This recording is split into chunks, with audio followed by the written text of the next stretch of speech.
In the unassuming town of Willow Creek, where life moved at a comfortable, predictable pace, the Daily Grind Diner was the pulsing heart of the community.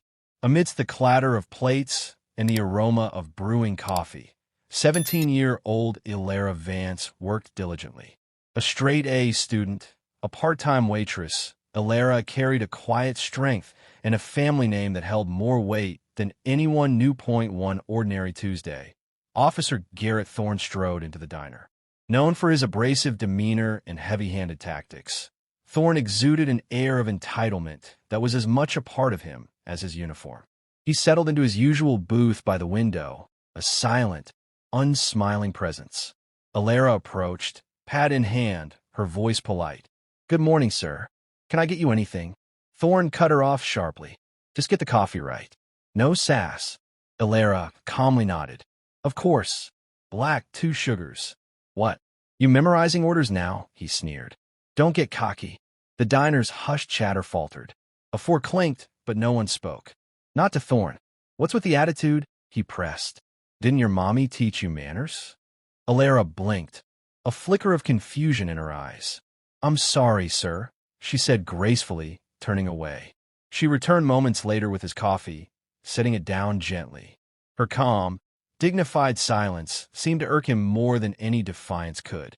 Without warning, Thorne grabbed the water glass beside him and, with a deliberate, spiteful motion, poured it down Ilera's front that a collective gasp rippled through the diner. "Maybe that'll cool that attitude," he muttered, leaning back, a smirk on his face. Ilera stood frozen, dripping, humiliated. Her hand trembled, but her voice was steady. "Excuse me a moment," she said quietly, retreating to the back room. "There." She pulled out her phone and dialed a single number. It rang once. "Uncle Marcus, I need you to come down to the Daily Grind. Now." 10 minutes later, the diner door swung open. Police Chief Marcus Thorne entered, not in uniform, but his presence commanded immediate attention. His gaze swept the room, landing first on his soaked niece, then on Officer Garrett Thorne.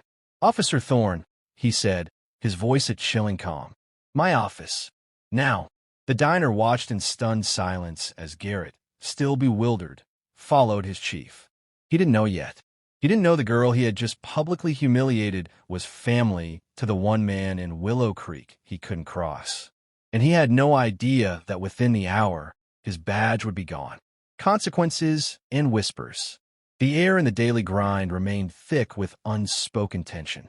Ilera, her uniform clinging to her, quietly dabbed at the dampness, her mind replaying the splash, the sneer. This wasn't her first encounter with men like Garrett, but it was the first time it had felt so personal. Yet, a peculiar calm settled over her. She knew her silence wasn't weakness. It was a storm gathering. In Chief Thorne's back office, Garrett sat rigidly, still expecting a lecture. Marcus Vance closed the door, his gaze level and unyielding. "Do you enjoy embarrassing young girls in public?" he asked, his voice deceptively soft. Garrett, incredulous, claimed he hadn't touched her, that she was rude. "You poured water on her in front of 24 people," Marcus countered. "She's 17, a child. She spoke to you with nothing but respect, and you decided that wasn't enough. You think that's how we carry the badge?" Garrett's confidence visibly wavered. "I didn't know who she was," he muttered. "That's precisely the problem," Marcus replied, his voice cold. He then laid out Garrett's history of misconduct, detailing years of complaints and suspensions. "I kept you on against my better judgment. But this time, it's different. Because she's your niece." Garrett snapped. "No," Marcus stated, his expression unchanged. "Because she's a person." He then presented Garrett with his resignation papers. "Sign this now. Either hand over your badge quietly, or I open a formal investigation. Either way, by sundown, you won't be wearing a uniform in Willow Creek again." Ilera, meanwhile, found solace in the diner's kitchen, reflecting on her mother's advice to let it go. But Ilera wasn't built for shrinking. She understood that sometimes what needs to change starts with standing firm. Seeds of doubt and echoes of the past. Garrett Thorne left the chief's office, badge gone, his face pale. He began making calls, seeking leverage, determined to bring someone else down. he discovered an old disciplinary log from 2009 detailing an incident where Chief Vance, then a lieutenant, had called off backup during a drug sweep.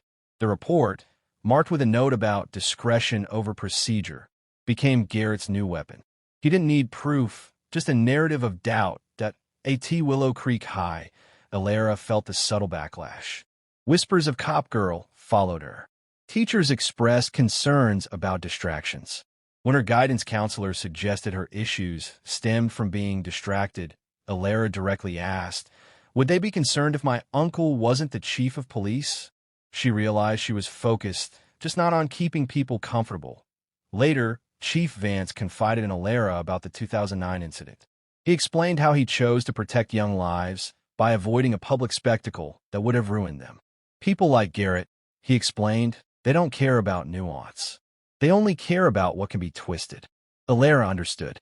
Even clean hands could be bloodied by rumors. Garrett, meanwhile, uploaded the old report to an anonymous tip box on a conservative county newsletter, aiming to erode trust.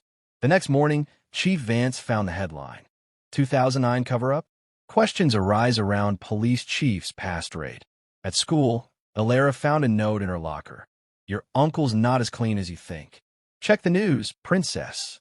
Even her best friend, Jasmine, distanced herself, fearing being dragged into things. Alara felt a deep disappointment, realizing how quickly loyalty melted under pressure, standing tall in a new dawn. A few days later, Jasmine found Alara at the diner, offering a heartfelt apology. "I should have stood next to you," she admitted. "You stood there, soaked in water, and still walked with your head up. I hid behind whispers."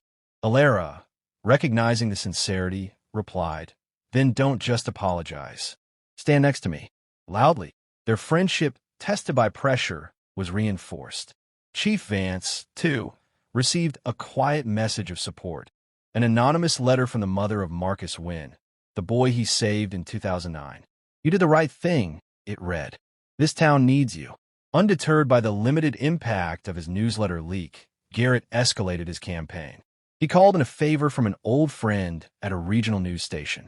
Soon, a segment titled Silent Decisions, questions surround Willow Creek's police chief, aired, featuring Garrett's thinly veiled accusations.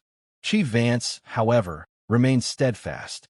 He gathered his officers, stating he would not apologize for choosing life over headlines. That afternoon, Alara spoke at the high school's Civic Voices Assembly. "My name is Alara Vance," she began.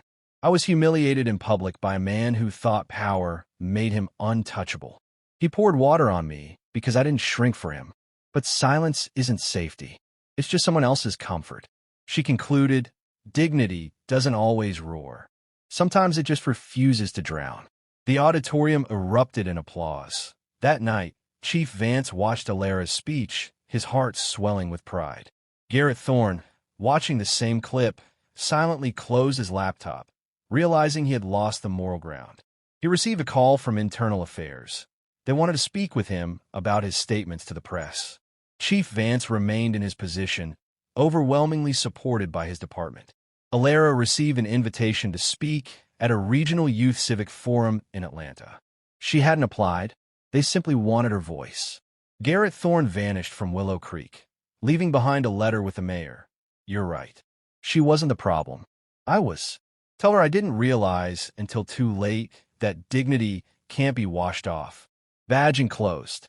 Justice was served, not with handcuffs or headlines, but with a young woman standing taller than the man who tried to drown her dignity. A cop lost his power. A community found its voice. And Alara, who just wanted to finish her shifts, discovered she was built for something far bigger than she ever imagined.